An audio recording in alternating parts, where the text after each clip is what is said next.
Hello friends, welcome back to my channel. ഇന്നത്തെ എൻ്റെ video വളരെ സിമ്പിളാണ്, എന്നാൽ ഇൻഫർമേറ്റീവുമാണ്. അതുകൊണ്ട് സ്കിപ്പ് ചെയ്യാതെ കാണണേ. അപ്പോൾ വീഡിയോയിലേക്ക് പോകാം. ഒരു ക്ലാവ് പിടിച്ച കുട്ടകൻ ഞാൻ എടുത്തിട്ടുണ്ട് കേട്ടോ. ഈ ഒരു പാത്രത്തിൽ തന്നെ നമുക്ക് ഒരു സൈഡ് പുളിയും ഒരു സൈഡ് ഹാർപ്പിക്കും ഉപയോഗിച്ച് ഒന്ന് ക്ലീൻ ചെയ്ത് നോക്കാം. എന്നിട്ട് രണ്ടും തമ്മിലുള്ള വ്യത്യാസം ഒന്ന് മനസ്സിലാക്കാം. ഉപയോഗിക്കാതെ വെച്ചിരുന്ന പാത്രമായിരുന്നതുകൊണ്ട് തന്നെ ധാരാളം ക്ലാവ് പിടിച്ചിട്ടുണ്ട്.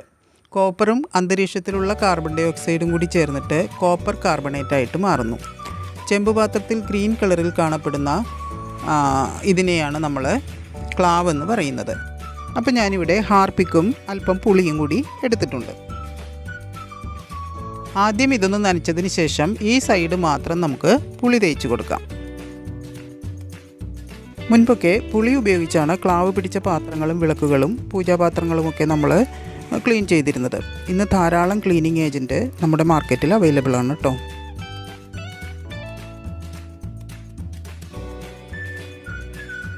ക്ലാവ് നല്ലതുപോലെ കട്ടി പിടിച്ചിരിക്കുന്നത് കൊണ്ട് കുറച്ചധിക നേരമായി ഞാൻ ഈ സൈഡ് തേക്കാൻ തുടങ്ങിയിട്ട്. അതുകൊണ്ട് കുറച്ച് ഫാസ്റ്റായിട്ടാണ് കേട്ടോ കാണിക്കുന്നത്.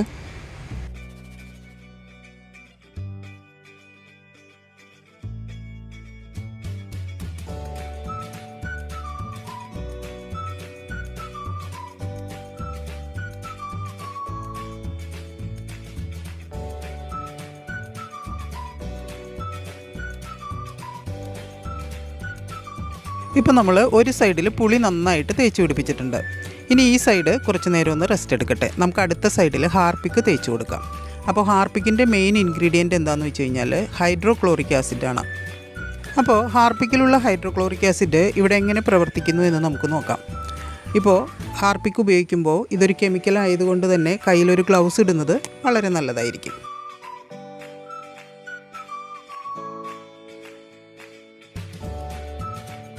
ഹാർപ്പിക്ക് തേച്ചപ്പോൾ തന്നെ നമുക്ക് സഡനായിട്ട് അതിൻ്റെ ഒരു റിസൾട്ട് കാണാൻ സാധിച്ചു. പെട്ടെന്ന് തന്നെ അത് അതിൻ്റെ കളറൊക്കെ ഒന്ന് ഇളകി വരുന്നത് കാണാം. കോപ്പർ പോലുള്ള വെസൽസ് വാങ്ങുമ്പോൾ അതിൻ്റെ മുകളിൽ കാവി എന്ന് പറയുന്നൊരു സാധനം പൂശി കളർ പിടിപ്പിച്ചിട്ടാണ് നമുക്ക് കിട്ടുന്നത്.